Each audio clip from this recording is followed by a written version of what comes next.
ચેનલને સબસ્ક્રાઇબ ન કરી હોય તો સબસ્ક્રાઇબ કરો, લાઈક કરો અને શેર કરો.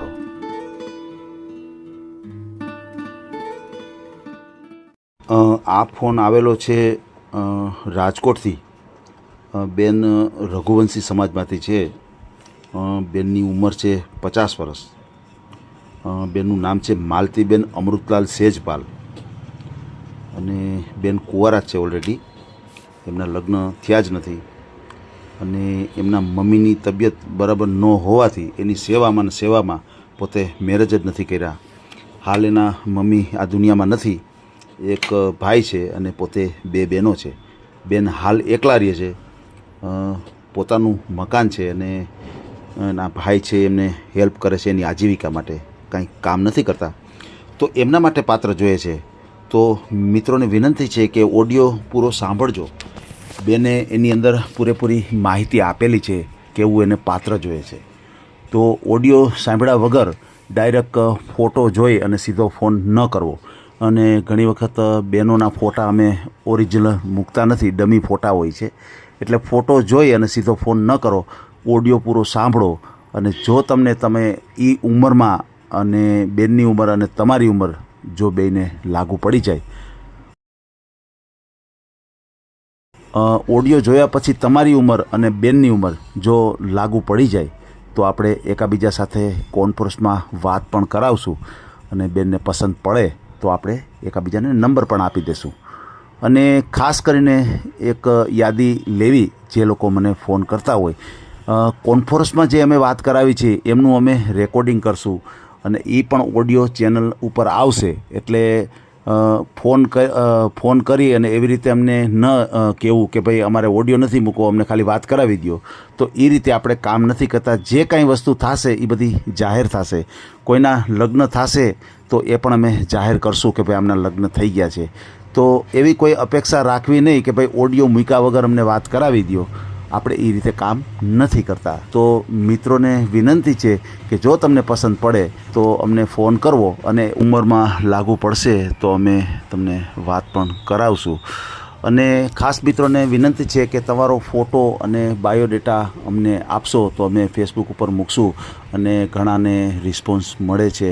ઘણા વ્યક્તિ એવું ઈચ્છે છે કે મારે ઓડિયો નથી મુકાવો, તો એવા વ્યક્તિ પોતાનો બાયોડેટા અને ફોટો મને મોકલી શકે છે. આપણે ફેસબુક ઉપર મૂકીએ છીએ અને ઘણા બધા વ્યક્તિ જુએ છે અને રિસ્પોન્સ પણ મળે છે. એકાબીજા વિઝિટ પણ લેતા હોય છે. અને જે કાંઈ મિત્રો અમે જે બાયોડેટા જાહેર કરી છે એમાં તમારો નંબર અમે જાહેર નથી કરતા. એમાં તમારો નંબર અમે ડિલીટ કરી અને અમારો નંબર એમાં એડ કરીએ છીએ. અને એમાં એક અમે બાયોડેટા નંબર આપીએ છીએ. એ નંબર કામ કરે છે. ઘણા વ્યક્તિને પસંદ પડે કોઈનો બાયોડેટા તો અમને ખાલી નંબર આપશે ને કે આટલા નંબરનો બાયોડેટા છે, તો અમે અમારા રજિસ્ટરમાં જે નંબર હશે, તમારો મોબાઈલ નંબર એ અમે અલગ રાખ્યો હશે અને તમારો જે નંબર છે બાયોડેટા નંબર, એનાથી તમારો અમે સંપર્ક કરાવશું. અને જે વ્યક્તિ તમારી સાથે વાત કરવા માગે છે એને કોન્ફરન્સથી વાત કરાવશું. અને જો એ લોકો ને તમને એકાબીજાને પસંદ પડે તો અમે એકાબીજાને નંબર પણ આપી દઈશું. તો આ રીતે આપણે કામ કરીએ છીએ. તો બધા મિત્રોને વિનંતી છે કે અત્યારે જે માલતીબેન અમૃતલાલ સેજપાલનું રેકોર્ડિંગ છે એ એટલું બધું શેર કરો કે માલતીબેનને યોગ્ય જીવનસાથી મળી જાય. તો સાંભળીએ માલતીબેનનું આ કોલ રેકોર્ડિંગ. આ ચેનલમાં કોઈ ચાર્જ લેવામાં આવતું નથી. અમારી સાથે વાત કરશો તેનો ઓડિયો યુટ્યુબમાં મૂકવામાં આવશે. આ ચેનલમાં ઓડિયો ક્યારેય પણ ડિલીટ કરવામાં આવતો નથી. ઓડિયો ડિલીટ કરવાની ફરજ પડે તો 5000 કોઈ પણ શૈક્ષણિક સંસ્થા, અનાથ આશ્રમ, વૃદ્ધાશ્રમમાં દાન કર્યાની પાકી પહોંચનો ફોટો મોકલવો પડશે. તમે જે કાંઈ તમારી મિલકત વિશે માહિતી જાહેર કરો છો તેની બધી જ જવાબદારી તમારી જ રહેશે. તમે નામ, નંબર, ફોટો જાહેર કરો છો તેની જવાબદારી તમારી જ રહેશે. લગ્નના નામે છેતરપિંડી કરનારથી સાવધાન રહેવું. Hello hello. હા, હિતેશભાઈ બોલો છો? હાજી બેન. હા ભાઈ, હું માલતીબેન બોલું છું. હાજી બેન, બોલો બોલો. હા, મારે મેરેજ માટેની વાત કરવાની છે તમને. જી જી. હમ. કોના મેરેજ કરવાના? મારા મેરેજ કરવાના છે. અચ્છા, તમારે જ કરવાના છે? હા હા. બરાબર. હમ. માલતીબેન, તમારા પપ્પાનું નામ શું છે? સેજપાલ અમૃતલાલ. અચ્છા અચ્છા અચ્છા. સેજપાલ તમારી અટક છે? હા. બરાબર. ક્યાં સમાજમાંથી છો તમે? રઘુવંશી. અચ્છા, લોહાણા સમાજમાંથી. હા. બરાબર છે. કયું ગામ બેન તમારું? રાજકોટ. અચ્છા, રાજકોટ. સમજાઈ ગયું.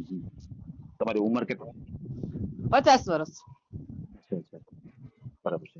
તો આપણે બેન તમારા સગાઈ લગ્ન કેવું થયેલું છે? ના ના, અચ્છા. અનમેરિડ છું. લગ્ન. અચ્છા, અનમેરિડ જ છો. હા. બરાબર છે. તો બેન કેમ આટલું બધું મોડું થઈ ગયું 50 વર્ષ? મારા મમ્મી છે ને 8 વર્ષ બીમાર રહ્યા ને એના હિસાબે.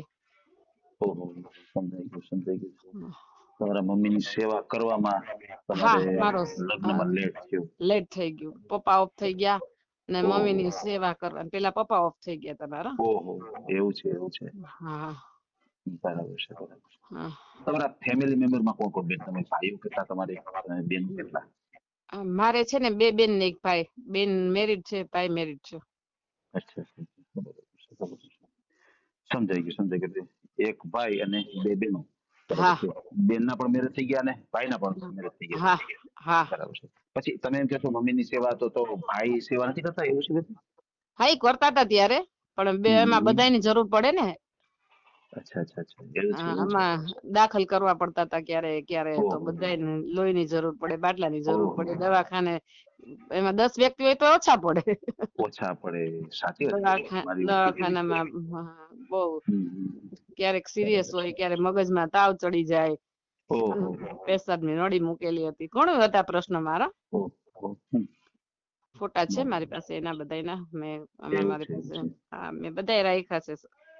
બરાબર છે. દવાખાના છે ફોટા મારી પાસે. હમ. ખોટું આપણે કઈ બોલવું નથી. બરાબર છે. અત્યારે તમારા મમ્મી કોણ? તમારા પપ્પા તો નથી, તો મમ્મી અત્યારે હયાત છે? નહીં, ઓફ થઈ ગયા. અચ્છા, મમ્મી પણ નથી અને પપ્પા પણ પપ્પા એ નથી. નથી. હા. બરાબર છે. તો હાલ તમે ભાઈ સાથે રહો છો, ક્યાં રહ્યો છો? ના, હું અલગ રહું છું. અચ્છા, તમે જુદા જ રહ્યો છો, તો તમારા ભાઈ પણ જુદા રહે છે. હા, બધાય જુદા રહીએ છે. બરાબર છે. તો હા. અત્યારે બેન તમારું ગુજરાન કઈ રીતે ચાલે છે? તમે કઈ વર્ક કરો છો, કઈ કામ કરો છો? નહીં, ભાઈ આપે છે મને. એમ. બરાબર છે. હા હા સમજાઈ ગયું. ભાઈ તમને હેલ્પ કરે છે. તમે હા. રહેશો. પછી તમારે મકાન છે, તમારે પોતાનું છે બેન, કઈ રીતે? હા, મમ્મીના મકાનમાં રહું છું. અચ્છા, મમ્મીના મકાનમાં તમે રહ્યો છો. હા બરાબર છે. હા. સમજાઈ ગયું. બરોબર છે. એટલે તમે હાલ બીજું કઈ કામ નથી કરતા, મતલબ કે ઘરે હા. ઘરે જે કાંઈ કામ કરો એ જ, બીજું કોઈ નોકરી કે એવું કાંઈ કરતા નથી, નહીં બરાબર નહીં ને? નહીં નહીં. સમજાઈ ગયું. બરાબર છે. પછી તમે રઘુવંશી સમાજમાંથી છો, તો તમારે કોઈ બીજા કોઈ સમાજ હાલે કે આપણે તમારા રાજ સમાજમાં કરવું છે? નહીં, કોઈ સારી કાસ્ટ હોય તો ચાલે. એમ. હા બરાબર છે. હા પછી તમે તો બેન 50 વર્ષમાં કુંવારા છો, તો સામે કોઈ એવું પાત્ર હોય જેમના હા. મેરેજ થઈ ગયા હોય, સામે કઈ સંતાન હોય, દીકરો કે દીકરી, તો એવું કોઈ પાત્ર હોય તો હાલે ખરું આપણે? ના ના, એવું નથી કરવાનું. પણ કુવા એટલે મેરિટ હોય તો ચાલે, ખાલી પણ એમાં સંતાન વાળું હું ન કરી શકું એમ. બરાબર કેવું છે. કોઈ સારું, વાંધો નહીં. બરોબર ને? ના, કોઈ વાંધો નહીં. હું તમને જે કાંઈ પૂછું છું ને એટલે પૂછું છું કે તમારા શું અભિપ્રાય હા, છે મારી તમારી મનની શું જે વાત બોલી. હોય ઈ જ કરવાની હોય ને, બરોબર જ છે ને? હાજી. તો હું તમને એટલે જ પૂછું છું. ઘણી વખત શું છે બેન કે આ ઓડિયો આપણે બનાવીએ અને ઓડિયો આપણો જાહેર થાય ને બેન, તો હરેક વ્યક્તિ આપને ફોન કરે. તો જો આ માહિતી તમે આપેલી હોય ને, તો એવા વ્યક્તિ તમને કોન્ટેક્ટ ના કરે. હા, એમ બરાબર ને? બરોબર જ છે ને? એટલા હા માટે. જી. હા એટલા માટેની વાત છે. એટલે તમારે હાલ પરણેલા હશે તો ચાલશે, પણ એની હારે કઈ સંતાન હોય, દીકરો દીકરી, એવું કઈ હા. કરવું ના નથી. ના ના. બરાબર છે.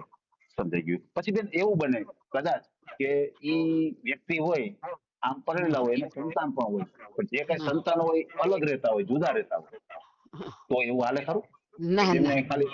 ના બરાબર છે. હાલ તો કોઈ સંતાન હોવા જ ન જોઈએ, બરાબર ને? ના. હા. બરાબર છે. આમ એ કેવું રીતના છે. સારું, પછી બીજા કોઈ તકલીફ ન પડે એમ. નહીં બેન, નહીં. ઈ તો છે જ બેન. તો જે કાંઈ તમે અત્યારે બોલશો ને મારી જે એ જે. મનની વાત છે હું તમને કરી શકું. પછી એમાં જી. મેં બોલી હોય તો પછી બીજા તમે કયો એવી રીતે આવે ને કોન્ટેક્ટમાં પાછા. ના, બને. એટલે આપણે એક નક્કી જ કરીએ કે ભાઈ સંતાન ન હોવા જોઈએ. મતલબ હા ભલે પરણેલા હોય અને હા કઈ બાળક ન થયા હોય, એના વાઈફ ન હા હોય ઓલરેડી હાજર, હા તો હા એવું પાત્ર હોય તો તમને કોઈ પ્રોબ્લેમ નથી. પછી બેન ઉંમરમાં એવું થશે કે તમે અત્યારે 50 વર્ષની એજ છે, તો સામે કોઈ ઉંમર તમારાથી વધારે અથવા હા. તમારાથી ચાલે ઓછી ચાલે ઉંમર. ઈ ચાલશે. બરાબર છે. તો અંદાજિત ઓછી ઉંમરમાં કેટલા સુધી હાલે? માનો કે તમે 50 વર્ષના છો, તો ઓછામાં ઓછી ઉંમર કેટલી હાલે? ઓછીમાં તો ન મળે ને, મારી ઉંમર થઈ ગઈ છે એટલે ભાઈ. મારી વાત સમજો. કદાચ કોઈ એવું પાત્ર હોય અને એગ્રી હોય કે ભાઈ મારી ઉંમર આટલી છે, 45-50 ની અંદર હોય તો ચાલે. બરાબર છે. એટલે તમારાથી કદાચ 5 વર્ષ નાના હોય તો તમને કોઈ પ્રોબ્લેમ નથી. હા, પણ સામે અને વાળા વ્યક્તિ મંજૂર હોય તો ને આપણે. જી. આ તો એકાબીજાના અનુકૂળ હોય તો જ આગળ વધવાનું હોય ને બેન. હા બરાબર હા છે. પછી પછી તમારાથી મોટી ઉંમર વધારે કેટલી ચાલે? માનો કે 50 વર્ષની એજ છે તમારી, 5 વર્ષ. મોટી ઉંમર, અચ્છા, તો એ 55 વર્ષ સુધી મોટી ઉંમર ચાલે. હા સમજાઈ ગયું, બરાબર છે. પછી તમારું ગામ રાજકોટ છે, તમે રાજકોટથી છો, તો સામે કેટલું દૂર ચાલે રાજકોટથી કે એવું કઈ નથી? ના, રાજકોટમાં મળે તો વધારે સારું. ઓકે, પછી કદાચ સુરત, અમદાવાદ, મુંબઈ? હા હા, અમદાવાદ સુરત ચાલે. અચ્છા, અમદાવાદ સુરત ચાલે. મુંબઈ સુધી ચાલે? ના ના. ના ચાલે, કોઈ વાંધો નહીં, આપણે અમદાવાદ હા, સુધી પણ કેવું સારું, મારો એવો જ સિદ્ધાંત છે કે જી. પછી માથાકૂટ કરીએ એના કરતા પેલા કહી દેવું ના ના સારું. ના, માથાકૂટ ન થાય બેન, માથાકૂટ ન થાય. હા તમને મંજૂર હોય, તમને એગ્રી હોય તો જ આ વસ્તુ થાય ને બેન. હા હા, એટલે ના, પણ હું આમાં ચોખવટ કરું છું ને એટલે તો. હાજી હાજી. અને આ અત્યારે જે વાતચીત કરો કઈ દસ્તાવેજ નથી થતો. પણ તોય મને એમ થાય કે એમાં તમે એકાબીજા સાથે વાત કરો, તમને ગમે રીજે તો જ આપણે આગળ વધવાનું હોય બેન. હા બરાબર ના, ને? ઈ તો બરોબર છે, એમ જ હોય ને, એમ જ એટલે કહો હોય. ને, આ કઈ ટાઇટલ કઈ દસ્તાવેજ જ થતો અત્યારે. હા, ખાલી તોય આ આપણે, તમને મને એમ પૂછીએ થાય છીએ. કે પછી આ અનુભવની કડા થોડાક આપણે. જી. બરાબર છે, તમારી વાત સાચી છે. હમ. બરાબર છે. પછી બેન કોઈ ગામડું પસંદ પડે ખરું? રાજકોટની નજીક કોઈ ના ગામ ના, હોય? હું ના ના ના ના. અચ્છા, કોઈ ગામ ન ચાલે, બરાબર ને? હા સમજાઈ ગયું. એટલે શહેરમાં રહેતા હોય એવું કોઈ પાત્ર હોય તો તમને ચાલે. હા, તમે કેટલું ભણ્યા છો બેન? હું 10. અચ્છા, 10 સુધી તમે અભ્યાસ કર્યો છે. હા બરાબર છે. સમજી ગયો. એટલે એ રીતનું તમને કોઈ પાત્ર હોય તો તમને ચાલે, કે જે લગ્ન ભલે થયા હોય પણ હારે કઈ સંતાન ન હોવા જોઈએ. ઉપરાંત રાજકોટમાં મળે તો સોનામાં સુગંધ ભળી જાય, અને કદાચ દૂર જવું પડે તો અમદાવાદ સુરત સુધી ચાલે. હા. બરાબર છે. સમજાઈ ગયું. પછી બેન તમારી આ 50 વર્ષની એજ છે, તો તમે એવું બન્યું કે ક્યાંય તમે કે તમને કોઈ જોવા આવ્યું હોય, તમે ક્યાંય હા, જોવા ગયા હોય, એવા હા, કિસ્સાઓ બનેલા છે? ઘણાય. હે, તો એમાં શું પ્રોબ્લેમ થતો હતો? એ કહું તો છું, આ બધા મળે ઓલા બાળકો વાળા ને એવા બધા ને એવા હોય ને. સમજી ગયો. એટલે તમારે ઈ મારે બાળક વાળું તો કરવું જ નથી. ના ના. એ હિસાબે તમે કેન્સલ કરેલા. હા સમજાઈ ગયું. હમ. કોઈ વાંધો નહીં બેન, તમે તમારો મને ફોટો મોકલી આપજો. આપણે જાહેર નહીં કરીએ, ફક્ત ફોટો મારી પાસે જ રહેશે. અને હા તમારો મોબાઈલ નંબર પણ આપણે જાહેર નથી કરતા, બરાબર હા છે? બસ, હા એટલે કોઈ એવું સારું પાત્ર હશે તો તમને કોન્ફરન્સ દ્વારા વાત કરાવીશ, હા બરાબર છે? હા હા. હા, એ હું તમે ફોટો છે ને ચોકીદાર સવારે પાત્ર. તમને મારા વોટ્સઅપ નંબર બીજો છે એમાં, એટલે કોઈ મોકલીશ. વાંધો નહીં બેન, કોઈ વાંધો નહીં. તમે મને હા ફોટો મોકલી આપજો. હા અને આપણે નંબર તમારો જાહેર નથી કરતા. હા અને અત્યારે આપણે જે કાંઈ વાતચીત કરી છે એનો ઓડિયો યુટ્યુબ, ફેસબુક અને ઇન્સ્ટાગ્રામ ઉપર આવશે. હા અને ઓડિયો આપણે ક્યારેય પણ ડિલીટ કરતા નથી આપણી ચેનલથી, બરાબર છે? હા ભલે બેન, કોઈ વાંધો નહીં. આપણે તમારા માટે હા સરસ ઓડિયો મૂકશો અને તમને યોગ્ય જીવન સાથી મળી જાય આપણી ચેનલ દ્વારા. હા ભલે હા બેન, હા ભલે કોઈ હા, રાખું છું. ઓકે. હા બેન. આ ઓડિયો તમે પૂરેપૂરો જોયો હોય તો અમારી ચેનલને લાઇક, શેર અને સબસ્ક્રાઇબ કરો. બાજુમાં રહેલ ઘંટડીના બટનને પ્રેસ કરો, ઓલ સિલેક્ટ કરો, જેથી કરીને તમને નવા વિડીયો મળતા રહે. મિત્રો, શેર જરૂર કરજો, જેથી કરીને આ વ્યક્તિને એની પસંદગીનું પાત્ર મળી રહે. પાછા મળશું એક નવી બાયોડેટા લઈને. જય શ્રી કૃષ્ણ.